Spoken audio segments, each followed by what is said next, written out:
நிஜமே அவங்க அந்த வீடியோஸ்ல சொன்னது நம்மளால பார்க்க முடிஞ்சது. இவங்க வந்து என்கிட்ட என்ன வந்து த்ரெட்டன் பண்றாங்க அப்படிங்கிற மாதிரி நிறைய ஒரு ஆடியோஸ் நமக்கு அங்க வந்து வீடியோஸும் நம்மளால பார்க்க முடிஞ்சது. ஓகே, அந்த ரெஸ்பான்சிபிலிட்டி எவ்வளவு இருக்கணும். அந்த இடத்துல போயிட்டு ஒரு 16 வயசு சிறுமியா இல்ல ஒரு காலேஜ் படிக்கிற சிறுமியா நான் கூட்டிட்டு போய் குச்சியில இருந்து கூட்டிட்டு போய் சோளக்காட்டுல வச்சா அதுல ரேப் பண்ணேன்னு கேட்கிறாரு. இவங்க வந்து பாலியல் தொழிலாளியும் வேற அவர் அட்ரஸ் பண்றாங்க. இது லா படி ஒரு விஷயம் சொல்லணும் அப்படின்னா, ஈவன் செக்ஸ் ஒர்க்கரை அவங்க பெர்மிஷன் இல்லாம தொட்டாங்க அப்படின்னா, கன்சென்ட் இல்லாம தொட்டா தட் இஸ் a rape. இதே செந்தில் பாலாஜி கேஸ் நம்ம எடுத்துக்கோம். ஏஸ் அவர் வந்து காசு வாங்கிட்டு வேலை வாங்கி கொடுத்துட்டாரு, அதுல எக்ஸப்ட் பண்ணிட்டாரு. காசுலாம் திரும்ப கொடுத்துருன்னு சொன்னாரு. சொன்னாலும் கரப்ஷன்ற ஒண்ணு இருக்கணும், அதனால உள்ள போங்கன்னு சொன்னாங்க. முதல்வர் ஜெயலலிதா அவர்களே வந்து அவர் சிட்டிங் சிஎம்மா இருக்க போதே உள்ள போனாங்கல்ல. கருணாநிதி அன்னைக்கு உள்ள போனது, முரசொலி மாறன் அன்னைக்கு உள்ள போனது, இது எல்லாமே சீமான் விஷயத்திலே பாத்துக்கோங்களேன். கோர்ட்டுக்குள்ள அவங்க சமரசம் நாங்க வந்து இது பண்றோம் அப்படின்னு சொல்றாங்க. வெளியே வந்து அப்படியே அதை மறுக்கிறாரு அப்படின்னும் போது அட்வொகேட் நீங்க யாரு அப்படின்னா அவங்க பாயிண்ட் பேசுறதுக்கு நாங்க அட்வொகேட் கிடையாது. சீமான் தரப்புல இருந்து உறவினர்னு சொல்லிட்டு ஒருத்தர் கால் பண்ணி என்னக்கா மாமா நான் அவங்க கிட்ட பேச சொல்றேன் அப்படின்னு சொல்லும் போது அவங்க வந்துட்டு அப்படியே பிரஸ் முன்னாடி அவர் அப்படிலாம் பேசுவாருன்னு கேட்கிறப்போ பாலியல் தொழிலாளி அதெல்லாம் சொல்றப்போ இவங்க வந்து ஸ்டேபிளான மைண்ட் செட்ல இல்ல. ஒரு நேரம் வந்து சீமான் அவர்கள் திட்டுறாங்க, இன்னொரு நேரம் மாமான்னு சொல்லி வீடியோ போடுறாங்க. இப்படி மாத்தி மாத்தி இருக்கிறவங்களுடைய ஒரு கம்ப்ளைண்ட்டை எப்படி ஏற்க முடியும்? சீமான் இவ்வளவு கேள்விகள் கேட்கிறாரு இல்லையா, இதெல்லாம் அவர் ஏன் வந்து ட்ரையல கொண்டு பெனிஃபிட் ஆஃப் டவுட்னு அவர் ஏன் இது பண்ணணும். எனக்கு இவ்வளவு சஸ்பெக்ட் இருக்கு, இதெல்லாம் இருக்கு அப்படின்னு ஒரு அந்த இடத்துல சொல்லலாம். என்ன எவிடன்ஸ் இருக்கோ அதை வச்சு அதுல ப்ரூவ் ஆகும் இல்லையா.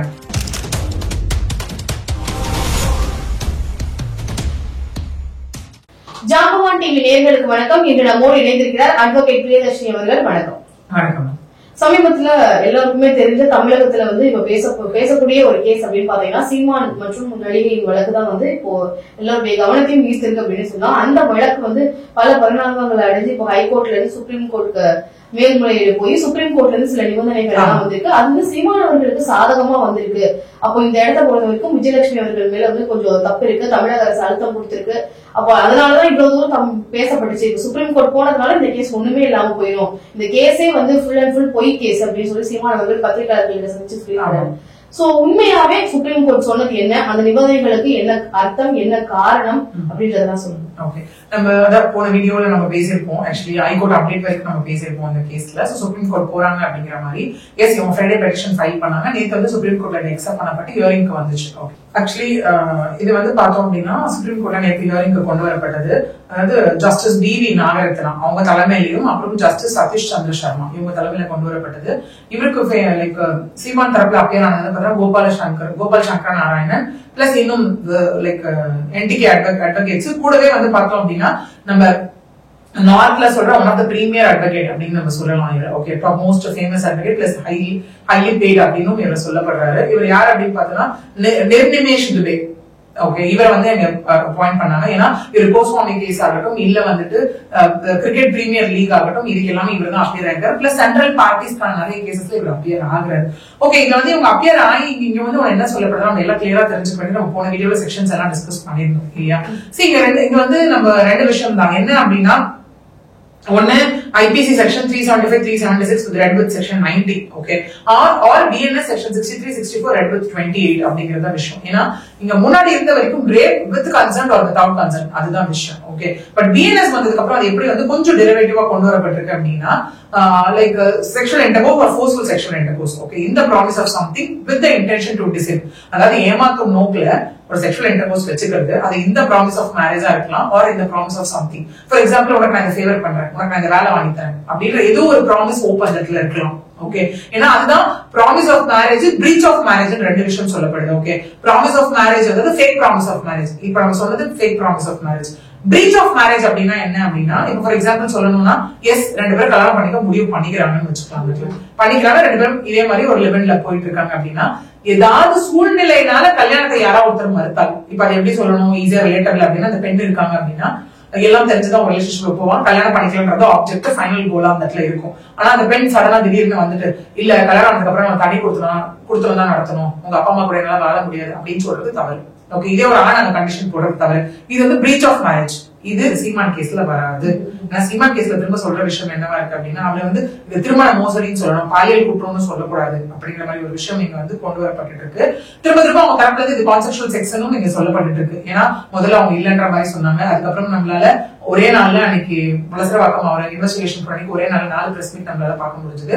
பிளஸ் வலசரவாக்கம் ஸ்டேஷன்ல இருந்து வெளியே வந்ததுக்கு அப்புறமும் அவர் சொன்ன ஒரு விஷயம் இங்க இருந்தது. ஆமாங்க, ஒன்னா இருந்தோம், புடிச்சு போய் அவர் பிடிக்கல போயிட்டாங்க, ஏன் அவங்க வந்து என் கல்யாணத்தை ஸ்டாப் பண்ணிருக்கலாம்ல அப்படிங்கிற மாதிரி எல்லாம் அவங்க கேட்டாரு. பட் நம்ம போட்டிருக்க செக்ஷன்ஸ் வச்சு நம்ம பார்த்தோம், மேபி த்ரெட்டனிங் ஃபேக்டர்னால வெளியே வராம இருக்கலாம். ஏன்னா ஹைகோர்ட்டும் அந்த ஒரு பாயிண்ட் சொல்லியிருந்தாங்க, ஒருவேளை இவங்க வந்து த்ரெட்டனிங் ஒரு விஷயம் கொடுத்து கூட இது பண்ணிருக்கலாம் அப்படிங்கிற மாதிரி இருந்தது. விஜயலட்சுமி அவங்க அந்த வீடியோஸ்ல சொன்னது நம்மளால பார்க்க முடிஞ்சது. இவங்க வந்து என்கிட்ட என்ன வந்து த்ரெட்டன் பண்றாங்க அப்படிங்கிற மாதிரி நிறைய ஒரு ஆடியோஸ் நமக்கு அங்க வந்து வீடியோஸும் நம்மளால பார்க்க முடிஞ்சது. ஓகே, சுப்ரீம் கோர்ட் இப்ப என்னாச்சு அப்படின்னா, ஓகே பிரைமா ஃபேசி இருக்குன்னு தான் இதை அக்செப்ட் பண்ணிருக்காங்க, அஃபிடவிட் அக்செப்ட் பண்ணிருக்காங்க. ஓகே, இதுல என்ன அப்படின்னா, எஸ் விஜயலட்சுமி தரப்பு கிட்ட வந்து எங்க தரப்பு வந்துட்டு சமரசம் பேச்சுவார்த்தையில் ஈடுபட்டு இருக்கோம் அப்படிங்கிற ஒரு விஷயம் அங்க இருக்கு. ஓகேவா, ஒண்ணு. ரெண்டாவது, நம்மளால சீமான் நாங்க சொல்றத பிரஸ் மீட்ல நம்மளால பார்க்க முடிஞ்சது, சமரசம் நான் ரெடியா கிடையாது, சமரசம் வாய்ப்பே இல்லை. கேஸ் எல்லாமே பொய்யா சொல்லியிருப்பாரு அப்படின்னு அவர் சொல்லியிருக்காரு. ஏன்னா ஹைகோர்ட்ல என்ன சொல்லப்பட்டது அப்படின்னா, புகாரை ஒருவர் வாபஸ் பெற்றிருக்கலாம், பட் ஸ்டில் எஃப்ஐஆர் பெண்டிங்ல தான் இருக்கு. ஒண்ணு. இன்னொன்னு, இது ஏன் வந்து அஃபென்ஸ் ஆஃப் ஸ்டேட் பர்சன்ல இருந்து மாறுது அப்படின்னா, செக்ஷுவல் ஹராஸ்மெண்ட் இஸ் விமன் கம்யூனிட்டிக்கு அகைன்ஸ்டா இருக்க ஒரு விஷயம். ஓகே, அவர் அந்த இடத்துல சிலதான் அவுட் ஆஃப் நான் ப்ரொவகேஷன் பேசின அவர் சில விஷயங்கள் சொல்லலாம், பட் ஆனா சொல்றாரு, பட் சொல்லலாம் நான் பாசிட்டிவ் நோட்ல இதை சொல்ல வரல. ஓகே, அவரும் ஒரு கட்சி தலைவர் அந்த இடத்துல, அப்ப அவருக்கு எவ்வளவு ரெஸ்பான்சிபிலிட்டி இருக்கணும், பீங் ஹெட் ஆஃப் ஒரு பொலிட்டிக்கல் பார்ட்டி. ஓகே, அந்த ரெஸ்பான்சிபிலிட்டி எவ்வளவு இருக்கணும். அந்த இடத்துல போயிட்டு ஒரு 16 வயசு சிறுமியா இல்ல ஒரு காலேஜ் படிக்கிற சிறுமியா நான் கூட்டிட்டு போய் குச்சில இருந்து கூட்டிட்டு போய் சோளக்காட்டுல வச்சா அந்த இடத்துல ரேப் பண்ணான்னு கேட்கிறாரு. இவங்க வந்து பாலியல் தொழிலாளியும் வேற அவர் அட்ரஸ் பண்றாரு. ஓகே, அவங்களும் இவரை பேசிருக்காங்க, இவர் அப்பா அம்மா பேசிருக்காங்க, எல்லாமே ஓகே. அது மாதிரி அந்த விஷயங்கள் எல்லாமே இங்க போயிட்டு இருக்கிறத நம்மளால பார்க்க முடிஞ்சது. ஓகே, பாலியல் தொழிலாளியா வந்து 4 பேர் கிட்ட போயிருக்காங்க, அதுக்கான ரெக்கார்ட்ஸ் எங்கிட்ட இருக்கு, கோர்ட்ல நாங்க சப்மிட் பண்ணிருக்கோம் அப்படின்றாங்க. இது லா படி ஒரு விஷயம் சொல்லணும் அப்படின்னா, ஈவன் செக்ஸ் ஒர்க்கரை அவங்க பெர்மிஷன் இல்லாம தொட்டாங்க அப்படின்னா, கன்சென்ட் இல்லாம தொட்டா that is a rape. Even marital rape is a rape. இவங்க இதுக்கு முன்னாடி பல பேர்கிட்ட இதே மாதிரி காசு கேட்டுதான் மிரட்டினாங்க. இவங்களுடைய நோக்கம் வந்து அவங்களுக்கு நீதி வேணும், இல்ல நான் வாக்கப்பட்டிருக்கேன் அப்படின்றத சொல்றதை தாண்டி அவங்களுக்கு பணம் வேணும், பணம் பறிக்கிறதுக்காக இந்த மாதிரி எல்லாம் வந்து எல்லார பத்தியும் வீடியோஸ் போட்டுட்டு இருக்காங்க. அவங்களுடைய பேரை டீக்ரேட் பண்ற மாதிரியோ இல்ல அவங்களுடைய பேரை வந்து நல்ல ஒரு பேருக்கு சம்பாதிச்சு வச்சிருக்க பேரை வந்து உடைக்கணும்ன்றதுக்காகவே வந்து பண்ணக்கூடிய செயல் தான் விஜயலட்சுமி அவர்கள் வந்து தொடர்ந்து பண்றாங்க அப்படின்னு சொல்றாங்க. சொல்லிட்டுதான் சொன்னாரு. என்னன்னா கட்சி ரீதியா இது வந்துட்டு அவங்க ஏவி விடுறாங்க, அதாவது நடிகைகளையும் இவங்க நடிகைகளையும் பெண்களையும் எனக்கு அகைன்ஸ்டா ஏவி விடுறாங்க அப்படின்னாரு. என்னன்னா ஹைகோர்ட் ஆர்டர் வந்து இந்த மாதிரி வந்தோடனே அவர் வந்து தமிழக அரசோட அழுத்தம்ட்டாரு. சுப்ரீம் கோர்ட்ல ஏன் அதை சொல்ல, ஏன்னா அவருக்கு ஃபேவரா வந்துச்சுன்னு அவர் நினைச்சிட்டு இருக்காருல்ல. ஒரு விஷயம் இங்க என்ன அப்படின்னா, இந்த பொலிட்டிக்கல் அழுத்தம் எல்லாம் கோர்ட்டுக்கு வந்துட்டு பெரிய பொருட்டே கிடையாது, அவங்க எடுத்துக்க போறதும் கிடையாது, அதுக்கு மயங்க போறதும் கிடையாது இந்த இடத்துல. ஏன்னா no is above law, nothing is above law, இதுதான் விஷயம். ஏன்னா சேம் இதே விஷயம் பாத்தீங்க அப்படின்னா, இது வந்து நம்ம ஃபேவரிசம் பாயிண்ட் சொல்ல, லா கம்பேரிசன் பேஸ்ல நான் சொல்றேன். இதே செந்தில் பாலாஜி கேஸ் நம்ம எடுத்துப்போம். ஏஸ் அவர் வந்து காசு வாங்கிட்டு தான் வேலை வாங்கி கொடுத்துட்டாரு, அதுல எக்ஸெப்ட் பண்ணிட்டாரு, காசுலாம் திரும்ப கொடுத்துருன்னு சொன்னாரு. பட் சொன்னாலும் கரப்ஷன் ஒண்ணு இருக்கணும், அதனால உள்ள போங்கன்னு சொன்னாங்க. முதல்வர் ஜெயலலிதா அவர்களே வந்து அவர் சிட்டிங் சிஎம்மா இருக்க போதே உள்ள போனாங்கல்ல, கருணாநிதி அன்னைக்கு உள்ள போனது, முரசொலி மாறன் அன்னைக்கு உள்ள போனது, இது எல்லாமே இப்ப ஓகே நான் சிட்டிங் சிஎம், நான் அதெல்லாம் பண்ண முடியாது, அவங்களால சொல்ல முடியாது, அவங்க உள்ள இருந்துட்டு தானே வந்தாங்க. அதனால ஆக்டிங் சிஎம் அப்புறம் போட்டு அதுக்கப்புறம் இபிஎஸ் ஓபிஎஸ் பிரச்சனைகள் அதெல்லாமே நம்ம நடந்தது. நம்மளால 2011 போடப்பட்ட கேஸை இப்போ எடுத்துட்டு வந்து அழுத்தம் கொடுத்து இத்தனை சம்மன் கொடுத்து, சம்மன் அப்படின்றது வந்து விசாரணைக்காக பண்ணக்கூடியது தானே, அதை ஏன் நீங்க வந்து அவசரமா பண்றீங்க? அப்ப இந்த இடத்துல திமுகவுடைய அழுத்தம் இருக்கு அதெல்லாம் சொல்றாங்க இல்லையா. சம்மனுக்கு வந்து அந்த இடத்துல வந்து ஒட்டுறாங்க இல்லையா, அந்த ஒற்ற சம்மன் வந்து கிழிக்கணும் அப்படின்றது அவங்களுடைய விஷயம் தான். அந்த இடத்த வந்து காவலர்களுடைய ஒர்க்கை வந்து தடுக்கிறாங்க அப்படின்னு சொல்ல முடியாதுன்னு சொல்றாங்க இல்லையா. அந்த சம்மன் பிரச்சனையும் விளக்கமா சொல்றாங்க. ஏன்னா இப்போ இந்த சம்மன் விஷயம் பாத்தீங்க அப்படின்னா, சம்மன் விஷயத்துல காவல்துறை செஞ்சது தப்புதான். ஓகே, ஏன்னா இங்க வந்து இவங்க 12 வாரம்னு கொடுத்திருந்தாங்க. ஏன்னா இவருக்கு வாஷன் போகும்போதுதான் அவங்க விசாரிச்சு முடிவு சொல்லுங்க தான் அந்த இடத்துல சொல்லியிருக்காங்க. ஓகே, சோ சம்மன் இவங்க சொல்றது. இன்னொன்னு அவங்க சீமா தரப்புல இருந்து வழக்கறிஞர்கள் வந்து போயிட்டு சொன்னதாகவும் இங்க சொல்லப்படுது. என்னன்னா நாங்க இந்த நாள் வரோம் அந்த நாள் வரோம் அப்படிங்கிறது. சீசாவிங் ஆஃப் சம்மன் நம்ம 2 சொல்லலாம், கோர்ட் சம்மன் போலீஸ் சம்மன் 2 இருக்கு. கோர்ட் சம்மன் போகும்போது அந்த மாதிரி விஷயங்கள் பண்ண முடியாது, கண்டெம்ட் ஆஃப் கோர்ட் கன்சர்ன் பர்சனுக்கு கொடுப்பாங்க. எதுக்காக அந்த சம்மன் கொடுப்பாங்க அப்படின்னா, உங்களை விட்னஸா இந்த கேஸ்ல சேர்த்திருக்கோம், கோர்ட்டுக்கு வாங்க, உங்ககிட்ட இந்த ரெக்கார்ட்ஸ் வேணும், கோர்ட்டுக்கு வாங்க அப்படிலாம் போனா இல்ல கண்டெம்ட் ஆஃப் கோர்ட் ஆகும். Serving of police summon that is 41A என்ன ஆகும் அப்படின்னா, சம்மன் யாரோ கன்சர்ன் பர்சன் கிட்ட கொண்டு போய் கையில கொடுக்கணும்.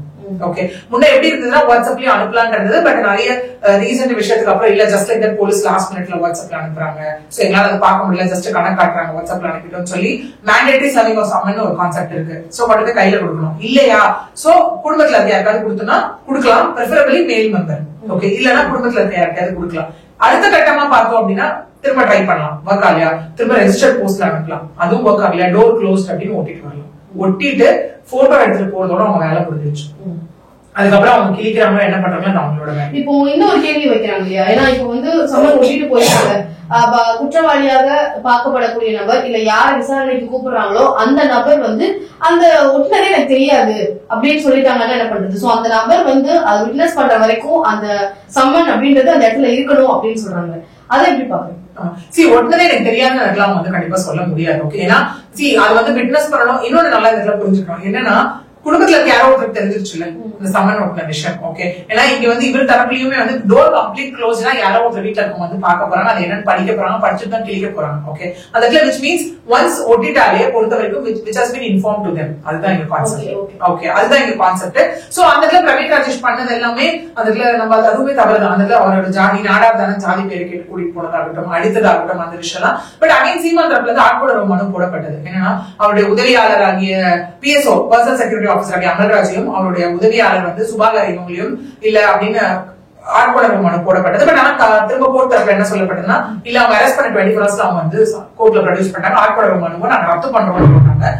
அவங்க என்ன சொல்லிருக்காங்க, இவங்க அடிச்சு இது பண்ணிருக்காங்க இன்ஹியூமன் ட்ரீட்மெண்ட் அப்படின்னு சொல்லிட்டு அந்த பிஎஸ்ஓட மனைவியாகட்டும் இல்ல சீமனோட மனைவியாகட்டும் நாங்க ஹியூமன் ரைட்ஸ் நாட போறோம், சோ அந்த வழக்கு போட போறோம் அப்படின்றதெல்லாம் சொன்னாங்க. அப்புறம் பிரவீன் ராஜேஷ் மீது அப்புறம் பார்த்தா பிடி வாரண்ட் அப்படிங்கிற ஒரு கான்செப்ட் வந்தது. பட் அது இந்த கேஸ்க்கு கிடையாது. இதே மாதிரி 2018-19 அவர் வந்து சோமங்கலம் அப்படிங்கிற ஒரு பிளேஸ சார்ந்த ஒரு அட்வொகேட் பார்த்திபனை தாக்கியதற்காக பிடி வாரண்ட் அப்படின்னு வந்தது.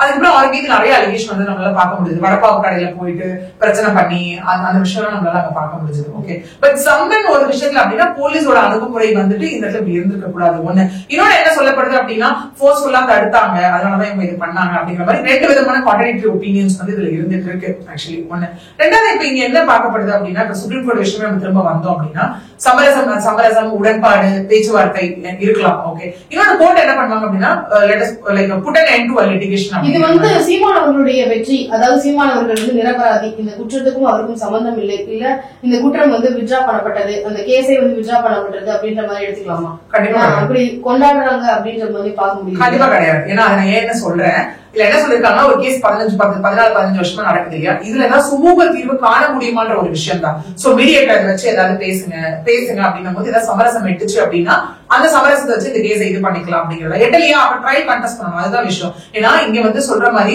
சீமான் தரப்பு வாதங்கள் இங்க கேட்கப்பட்டது, ஃபைல் பண்ணப்பட்டது எல்லாமே விஜயலட்சுமி தரப்புல தமிழக அரசு தரப்புல யாருமே ஆஜராகல. பட் ஆனா ஆயிருக்கணும். ஏன் அப்படின்னா அப்படி நல்லா தெரியும் சுப்ரீம் கோர்ட்ல advocate on record standing council தான் அங்க வந்துட்டு போயிட்டு ஆர்கியூ பண்ண முடியும். இந்த இடத்துல தமிழக அரசு தவற விட்டுருச்சோன்னு ஒரு விஷயம் இருக்கு. ஏன்னா ஆல்ரெடி அவங்க என்ன நினைச்சு தமிழக அரசு தவற விட்டுருச்சோ அப்படின்றது லா பாயிண்ட்ல இருந்து நீங்க சொல்றீங்க. ஆனா இப்ப சீமான் தரப்புல இருந்து இப்போ தமிழக அரசு தரப்புல இருந்து விஜயலட்சுமி சார்பாக ஒரு லாயர் ஆஜராகிருந்தாங்க அப்படின்னா சீமான் அவர்கள் வந்து சீமான் அவர்கள் தரப்புல இருந்து சொல்லக்கூடியது ஆல்ரெடி அழுத்தம் கொடுக்குறாங்க, திமுக தான் வந்து விஜயலட்சுமியை இயக்குறாங்க, இந்த மாதிரியான விஷயங்கள்லாம் போயிட்டு இருக்கும்போது இந்த தரப்புல இருந்து போயிருந்தாங்க அப்படின்னா இன்னும் அது எவிடென்டா இது பாருங்க எவிடன்ஸ் அப்படின்ற மாதிரி எடுத்துக்க மாட்டாங்க. எவிடன்ஸ் தாண்டி லா பாயிண்ட்ல நான் திரும்ப சொல்றேன், ஒரு விஷயம் ஒரு எஃப்ஐஆர் குவாஷ் அது எதுவும் ஆகுது அப்படின்னா கன்சர்ன் ஆப்போசிட் பார்ட்டிக்கு நோட்டீஸ் அனுப்பாம பண்ண முடியாது. ஏன்னா இதுல பாத்தீங்கன்னா மனுதாரர் எதிர் மனுதாரர். ஓகே, அப்படி பார்க்கும்போது இங்கே உங்க பெட்டிஷன் ரெஸ்பாண்ட் யாருன்னா R1 அகைன் போலீஸ் ஸ்டேட் தான். ஏன்னா நம்ம ஸ்டேட்னா கன்சர்ன் காவல்துறை ஆய்வாளர் ஐஓ இன்வெஸ்டிகேஷன் ஆபீசர் வலசரவாக்கம் அவர் R1 R2 விஜயலட்சுமி. அப்ப இந்த இடத்துல கண்டிப்பா 2 பேர் ரிப்ளை கொடுக்கணும்ல. கோர்ட் அப்படி சீமான் தரப்பு மட்டும் அக்செப்ட் பண்ணிக்கிற மாதிரி இருந்தா அது சீமானோட வெற்றியா இருந்தா கோர்ட் ஏன் வந்துட்டு போலீஸுக்கும் விஜயலட்சுமிக்கும் ஏன் நோட்டீஸ் அனுப்பணும்? உங்க ரிப்ளை என்ன இதுல ஏன் நோட்டீஸ் அனுப்பணும்? ஏன் மே 2ஆம் தேதி வரைக்கும் டைம் கொடுக்கணும்? அந்த 2ஆம் தேதி வரைக்கும் கொடுத்த டைம் கூட இதுல ஏதாவது சுமூகமா எட்டப்படுமா அப்படின்ற ஒரு விஷயம் தான். இப்போ சுமூகமா எட்டப்படுமா அப்படின்னா இந்த ஒரு வழக்கை பொறுத்த வரைக்கும் பாலியல் ரீதியான சுரண்டல் அப்படின்னா அந்த இடத்துல ஒரு பனிஷ்மெண்ட் அப்படின்றது இருக்கணும் இல்லையா? அப்போ அந்த பனிஷ்மெண்ட் இல்லாம சுமூகமா முடிச்சுக்கலாம் அப்படின்னு சொல்லி சுப்ரீம் கோர்ட் சொல்றாங்க அப்படின்னா இந்த வழக்கு அதுக்கு அந்த அளவுக்கு ஸ்ட்ராங்கான ஒரு ஒரு வழக்கு இல்ல அப்படின்றத எடுத்துக்கலாமா? இல்ல அப்படி எடுத்துக்க முடியாது. நான் என்ன விஷயம் அப்படின்னா திரும்ப இங்க ஒரே ஒரு விஷயம் என்னன்னா அடல்ட் அப்படிங்கும் போது இந்த இடத்துல எப்படின்னா நம்மளுக்கு வெயிட்டேஜ் குறையறத நான் சொல்றேன். அடல்ட் அப்படின்னும் போது அது கொஞ்சம் ப்ரூவிங் ஃபேக்டர் கொஞ்சம் அந்த இடத்துல ஒரு தின் லைன். ஓகே, இது வந்து வித் கன்சென்டா வித்வுட் கன்சென்ட் இன்னொன்னு நம்ம 14 வருஷம் டிலே பண்ணிட்டோம்.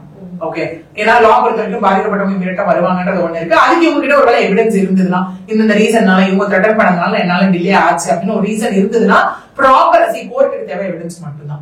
அந்த எவிடன்ஸ் ப்ராப்பரா இருக்கும் பட்சத்தில் it can be accepted. Okay, அது ஒரு விஷயம். அடுத்தது தாண்டி சீமான் விஷயத்திலே பாத்துக்கோங்களேன், கோர்ட்டுக்குள்ள அவங்க சமரசம் நாங்க வந்து இது பண்றோம் அப்படின்னு சொல்றாங்க, வெளியே வந்து அப்படியே அதை மறுக்கிறாரு அப்படின்னும் போது அட்வொகேட் நீங்க யார் அப்படின்னா அவங்க பாயிண்ட் பேசுறதுக்கு நாங்க அட்வொகேட் கிடையாது, கிளைண்ட ரெப்ரசென்டேட் பண்றது தான் நாங்க. விச் மீன்ஸ் அவங்க தான் நாங்க. அவங்களோட தாட் என்னமோ அது நிறைய ஜட்ஜஸ் கேட்பாங்க. நீங்க வரீங்க அப்படின்னும் போது ஒரு ப்ரொஃபஷனல் எதிக்ஸ் என்ன அப்படின்னா கிளைண்ட் கிட்ட என்ன நடக்குதுன்னு ஃபுல்லா கேட்கணும். கிளைண்ட் போய் சொன்னாங்கன்னா நாங்க நம்மள क्वेश्चन பண்ணுவாங்க. That is again misleading fact. அது தவறுதான். அதுக்கான பனிஷ்மெண்ட்ஸ் எடுக்கிறதுக்கான சான்சஸ் இந்த இடத்துல இருக்கு. ஓகே, அப்ப இதுல எது உண்மை எது போய் ஒண்ணு.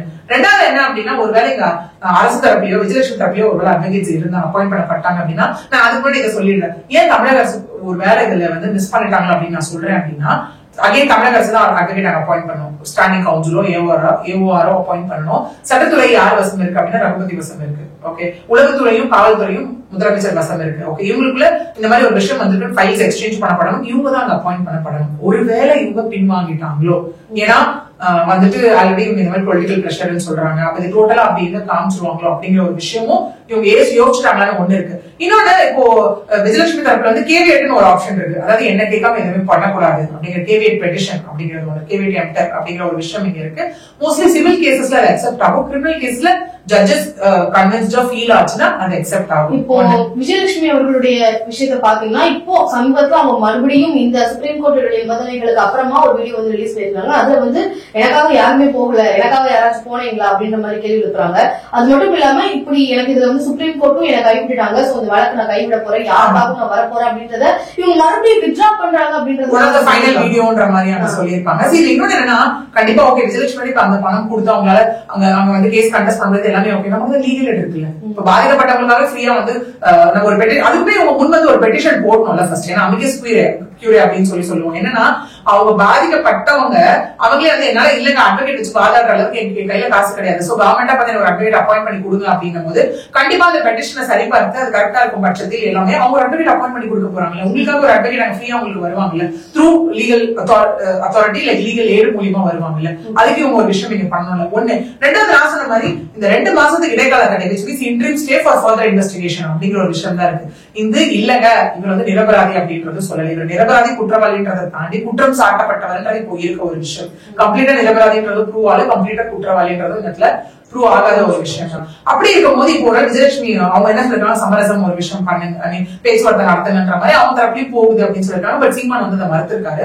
இன்னொரு ஆடியோவும் நமக்கு வைரலா போனதை நம்மளால பார்க்க முடிஞ்சது. சீமான் தரப்புல இருந்து உறவினர்னு சொல்லிட்டு ஒருத்தர் கால் பண்ணி என்னக்கா மாமா நான் அவங்க கிட்ட பேச சொல்றேன் அப்படின்னு சொல்லும் போது அவங்க வந்துட்டு அப்படியே பிரஸ் முன்னாடி அவர் அப்படிலாம் பேசுவாருன்னு கேட்கிறப்போ பாலியல் தொழிலாளி அது எல்லாம் சொல்றப்போ பிரஸ் முன்னாடி எப்படி பேசுவாங்க அப்படிதான் பேசுவாங்க அப்படிங்கிற மாதிரி சீமான் விஜயலட்சுமி கிட்ட ஒரு வாட்டி கேட்கும் சீமான் முன்னாடி வந்து இப்ப என்ன நான் அழுதுருவேன் அப்படிங்கிற மாதிரி எல்லாம் பேசியிருந்தாங்க. பட் இதே விஜயலட்சுமி இதுக்கு கொந்தளிச்சிருந்தாங்க அந்த இடத்துல.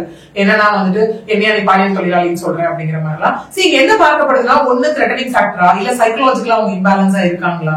அந்த மாதிரி ஒரு சைக்கலாஜிக்கலா இம்பேலன்ஸா இருக்காங்க. இவங்க வந்து ஸ்டேபிளான மைண்ட் செட்ல இல்ல. ஒரு நேரம் வந்து சீமான் அவர்களை திட்டுறாங்க, இன்னொரு நேரம் மாமான்னு சொல்லி வீடியோ போடுறாங்க. இப்படி மாத்தி மாத்தி இருக்கிறவங்களுடைய ஒரு கம்ப்ளைண்ட்டை எப்படி ஏற்க முடியும்? இது ஒரு ஸ்டேபிளான ஆளே போட்டாத கம்ப்ளைண்ட் அப்படின்னு சொல்றாங்க இல்லையா? சைக்கலாஜிக்கலா சொல்றேன். But at end of the day evidence தான் இங்க பேச போகுது. ஆக்சுவலி இப்ப என்னன்னு பாத்தீங்கன்னா இப்ப நான் சொன்னேன் இல்லையா, இப்ப சீமான் வந்து இவங்க பப்ளிக் பிளேஸ்ல வந்து அசிங்கப்படுத்துறாரு, பேசுறாரு, மத்த விஷயங்கள்லாம் இருக்கும்போது ஒருவேளை விஜயலட்சுமி தரப்பியோ தமிழக அரசு தரப்பியோ ஒரு அட்வொகேட் வந்து இருக்கும் பட்சத்தில் இது எல்லாத்தையும் அவங்க ரெக்கார்டா கிரியேட் பண்ணலாம். கிரியேட் பண்ணி அவர் பாருங்க கோர்ட்டுக்குள்ள வந்து சமரசம் பேச நாங்க ரெடின்ற ஒரு விஷயம் இருக்கு, வெளில வந்து இல்ல சமரசம் ஒரு விஷயம் இல்ல நாங்க மறுக்கிறோம், கான்ட்ரடிக்டரி ஸ்டேட்மெண்ட் இந்த இடத்துல இருக்கு, which means misleading fact ஆகும் இது அப்படிங்கிற மாதிரி அவங்க ரெக்கார்டா எடுத்து டிரான்ஸ்லேட் பண்ணி கோர்ட் கிட்ட கொடுக்கலாம்ல. அதை செய்யறதுக்கு ஒரு ஆள் இங்க தேவை இல்லையா? அதே மாதிரி விஜயலட்சுமி தரப்புல பார்த்தோம் அப்படின்னா இல்லங்க நான் வந்து சமரசத்துக்கே ஒத்து வரல, இந்த 2 மாசம் எனக்கு தேவையில்லை, இமீடியட்டா போயிட்டாங்க இந்த தடையின் இது அதாவது இன்ட்ரீம் ஸ்டே அப்படி வந்து நீங்க ரத்து பண்ணுங்க அப்படின்னு அவங்க போட்டாலும் அந்த இடத்துல அக்செப்டபிளா இருந்தா அக்செப்டபிள் ஆகதான் போகுது. ஒண்ணு. ரெண்டாவது இப்ப நீங்க கேட்ட மாதிரி மணல்நிலை சரியில்லை அப்படிங்கிற ஒரு ஃபேக்டர் அந்த இடத்துல வரும். மணல்நிலை மீன்ஸ் ஸ்டேபிளா இல்ல. திரும்ப எவிடன்சஸ் தான் சொல்ல போகுது. ஏன்னா அவங்க என்ன சொல்லிருக்காங்க 6 to 7 முறை கற்கலைப்புன்னு சொல்லியிருக்காங்க. அந்த இடத்துல உங்களுக்கு மெடிக்கல் செக்அப்ஸும் நடந்திருக்கு. ஸோ எக்ஸ்பர்ட் விட்னஸா டாக்டர்ஸும் உள்ள வர போறாங்க. மெடிக்கல் ரிப்போர்ட்ஸ் கண்டிப்பா சப்மிட் பண்ணி ஆகணும். 60 லட்சம்னு சொல்லியிருக்காங்க. சும்மா அந்த 60 லட்ச ரூபா வாய் வழியா சொல்லிட முடியாது. அதுக்கான டிரான்சாக்ஷன்ஸ் கையில கொடுத்தாங்க அப்படிங்கிற விஷயமும் அவங்க சப்மிட் பண்ணி ஆகணும். ஸோ இந்த மாதிரி எல்லா எவிடன்ஸஸும் சப்மிட் பண்ணா மட்டும்தான் அது அக்செப்ட் ஆக போகுது அந்த இடத்துல. ஓகேவா? இந்த எவிடன்சஸ் ஒரு ஃபேக்டர். ஓகே, இன்னொன்னு இதுல என்ன பார்த்தோம் அப்படின்னா, ஒரு வேலை எப்படி போயிட்டு இல்லங்க ஆமா விஜயலட்சுமி தரப்புல எல்லாம் கொடுக்கப்பட்டுச்சு அப்படின்னு சுப்ரீம் கோர்ட் ஃபீல் பண்ணாங்க அப்படின்னா திரும்ப ஹைகோர்ட் என்ன பண்ணாங்களோ அதான் சொல்லலாம், போய் ட்ரையல கண்டெஸ்ட் பண்ணுங்க அப்படின்னு. இப்ப சீமான் இவ்வளவு கேள்விகள் கேட்கிறாரு இல்லையா, இதெல்லாம் அவர் ஏன் வந்து ட்ரையல கொண்டு வந்து பெனிஃபிட் ஆஃப் டவுட்னு அவர் ஏன் இது பண்ணக்கூடாது? எனக்கு இவ்வளவு சஸ்பெக்ட் இருக்கு, இதெல்லாம் இருக்கு அப்படின்னா அந்த இடத்துல சொல்லலாம். என்ன எவிடன்சஸ் இருக்கோ அதை வச்சு அதுல ப்ரூவ் ஆகும் இல்லையா? ஏன்னா இது அதான் இங்க சொல்லிருக்காங்க, இது பர்சன் டு பர்சன் இல்லாம இதை தாண்டி ஹராஸ்மெண்ட் செக்ஷுவல் விஷயம் ஒண்ணு இருக்கு இல்லையா, அதனால இது அஃபென்ஸ் டு தி ஸ்டேட்ன்ற ஒரு கான்செப்ட் அப்படிங்கிற மாதிரி தான் இதுல எதிர்பார்க்கப்படுது. இப்போ விஜயலட்சுமி அவர்கள் கொடுக்க எவிடன்ஸை வந்து அவங்களால கொடுக்க முடியல, 60 லட்சம் ரூபாய் சொல்லியிருக்காங்க. அப்படி இல்லைன்னா 6-7 முறை வந்து இந்த மாதிரி செக்ஷுவல் ஹராஸ் பண்ணிருக்காங்க அப்படின்ற மாதிரியான விஷயங்கள்லாம் அவங்க பதிவு பண்ணும்போது அந்த ஒரு விஷயத்தை வச்சு இப்போ தமிழ்நாடு முழுவதும் அதை பேசியிருக்கிறாங்க அப்படின்றப்போ அதுக்கான போதிய எவிடன்ஸ் வந்து அவங்களால கொடுக்க முடியல அப்படின்னா விஜயலட்சுமி அவர்கள் மீது இந்த வழக்கு திரும்பத்துக்கான வாய்ப்புகள் இருக்கு. ஆமா, ஏன்னா போதுமான கொடுக்கல. ரீசெண்டா கேரளா ஹைகோர்ட்டும் ஒன்று சொல்லியிருக்காங்க அதுல என்னன்னா செக்ஷுவல் ஹராஸ்மெண்ட் அப்படின்னு ஃபேக்கா கம்ப்ளைண்ட் ரெஜிஸ்டர் பண்ணா அவர்கள் மீது நடவடிக்கை எடுக்கலாம். இப்போ இந்த செக்ஷுவல் ஹராஸ்மெண்ட் பொறுத்த வரைக்கும் கிட்டத்தட்ட 14 வருடங்கள் ஆனது அப்படின்றப்போ அதை இப்போ நிரூபிக்க முடியாது, டெஸ்ட் எல்லாம் எடுக்க முடியாது அப்படின்றது. அப்போ அது எப்படி எடுத்து இல்ல ஆல்ரெடி மெடிக்கல் செக்அப்ஸ் முடிஞ்சது இல்ல இது, அவங்களுக்கான முடிஞ்சது இல்லையா? சோ அப்படி போகும்போது மேபி இந்த விஷயம் இன்வெஸ்டிகேஷன் போகும்போது சீமானுக்கு அதுக்கு மெடிக்கல் செக்அப் பண்றதுக்கான சான்சஸ் இருக்கு இந்த இடத்துல. ஓகே, சோ அப்படி இருக்கும்போது இப்போ சொல்ற மாதிரி இப்போ இங்க வந்து மெடிக்கல் செக்அப்ஸ் முடிஞ்சிச்சு அப்படின்னு எல்லாம் ஒரு அந்த இன்வெஸ்டிகேஷன் ப்ராசஸ் அதாவது விஜயலட்சுமி தரப்பு முற்றிலுமாக முடிந்தது அப்படிங்கறது தான் இங்க விஷயமா பார்க்கப்படுது. ஏன்னா அவங்க பெங்களூர் போய் 7 மணி நேரம் இன்வெஸ்டிகேட் பண்ணி சில ரெக்கார்ட்ஸ் எல்லாம் வாங்கிட்டு வரதான் சொல்லப்படுது. அது மேபி அவங்க ஹெல்த் கண்டிஷனா இல்ல அவங்க அக்கா உடம்பு இல்லாம அவங்க கூட இருக்க கண்டிஷன்ஸ் இல்லனா சொல்ற மாதிரி அவங்களுக்கு த்ரெட்டனிங் ஃபேக்டர்ஸ் அந்த மாதிரி ஏதாவது கூட அவங்க யோசிச்சிருக்கலாம் இல்லையா? சொல்ற மாதிரி ஒருவேளை ஃபால்ஸ் கம்ப்ளைண்டா இருந்து கோர்ட்டோட நேரத்தையும் போலீஸோட நேரத்தையும் வீணாக்கும் பட்சத்தில் யாராவது அப்படி பண்ணிருந்தாங்கன்னா மினிமம் 2 years பனிஷ்மெண்ட்ன்றது இந்த இடத்துல இருக்கு. ஓகே, பட் ப்ரூவ் ஆகும் பட்சத்தில் சீமானுக்கும் தண்டனை உறுதி அப்படிங்கறது இந்த விஷயம். எந்த அளவுக்கு அந்த தண்டனையுடைய வீரியம் ஏன்னா இப்ப போட்டிருக்க செக்ஷன்ஸ் வச்சு நமக்கு தெரியுது இல்லையா? அதான் இங்க அடல்ட்ன்ற ஒரு ஃபேக்டர், இவ்வளவு வருஷம் கேப்ன்றது ஒரு ஃபேக்டர், இது எல்லாமே justice delayed is justice denied அப்படிங்கிற ஒரு கான்செப்ட் இருக்கு இல்லையா இங்க. சோ இவ்வளவு நாள் இவங்க என்ன பண்ணிட்டு இருந்தாங்க, இதுக்கு எல்லாமே இப்ப எப்படின்னா பர்டன் ஆஃப் ப்ரூஃப் நிறையவே இருக்கு. இப்போ ரீசன் அவங்க வந்து மிரட்டப்பட்டாங்க த்ரெட்டனிங் இருந்ததுன்னு சொல்லி அது எவிடன்ஸ் கொடுக்கணும். அதுல எவிடன்ஸ் கொடுத்துட்டாங்க அப்படின்னா நம்ம கண்டிப்பா இதுல வந்து பனிஷ்மெண்ட்ஸ் எதிர்பார்க்கலாம். பிகாஸ் செக்ஷுவல் ஹராஸ்மெண்ட் ரேப் பண்ற ஒரு விஷயம் ப்ரூவ் ஆயிடுச்சு அப்படின்னா கண்டிப்பா எதிர்பார்க்கலாம். இவங்க இங்க ஃபர்ஸ்ட் 100% ஸ்ட்ராங்கா இருக்கணும்ல. இல்லங்க நான் சமரசத்துக்கு ஒத்து வரல, எனக்கு நேத்து என்ன சொன்னாங்க பணம் வேணா ஒண்ணு வேணா எனக்குன்றாங்க. அந்த ஸ்டாண்ட் பாயிண்ட்ல நின்று இருந்தா சரி திரும்ப இது வந்து ட்ரையல்ல போய்க்கலாம். மயிலா கோர்ட் திரும்ப போனா அவங்க ஸ்டேட்மெண்ட் கொடுத்தது திரும்ப அங்கே போய் கேஸ் கண்டெஸ்ட் பண்ணிக்கோங்கன்னு சொல்லலாம். இல்ல இவங்க நான் விட்ரா பண்றேன் அப்படின்னு அவங்க கண்டிப்பா அவங்க தரப்புல இருந்து ரிப்ளை கொடுக்கணும். என்ன ரிப்ளை கொடுக்க போறாங்கன்றத வச்சுதான் இப்ப இந்த விஷயம் தெரிய போகுது. ஒண்ணு. ரெண்டாவது, இடைக்கால தடை வாங்கிட்டதுனால சீமான் வந்து ஜெயிச்சுட்டாரு அப்படின்லாம் இங்க ஒண்ணுமே கிடையாது. Okay, just an interim stay, இடைக்காலமா ஒரு விஷயம் நிறுத்தி வைக்கப்பட்டிருக்கு, அவ்வளவுதான். அடுத்த ப்ராசஸ் என்னன்றதை வச்சுதான் குற்றம் சாட்டப்பட்டவர் நிரபராதியா இல்ல குற்றவாளியா அப்படின்னு நமக்கு இங்க தெரியும். ஓகே, சீமான் அவர்களுடைய சுப்ரீம் கோர்ட் என்ன நிபந்தனைகள் சொல்லியிருக்கிறாங்க, இந்த வழக்கினுடைய வீரியம் எப்படி போக போகுது, வழக்கு எப்படி தொடர போகுது அப்படின்றதெல்லாம் பொறுத்திருந்து பார்க்கலாம். இப்போதைக்கு இந்த கேஸினுடைய அடிப்படை தகவல்களை எங்கிட்ட பகிர்ந்து எடுத்துக்கிறோம்.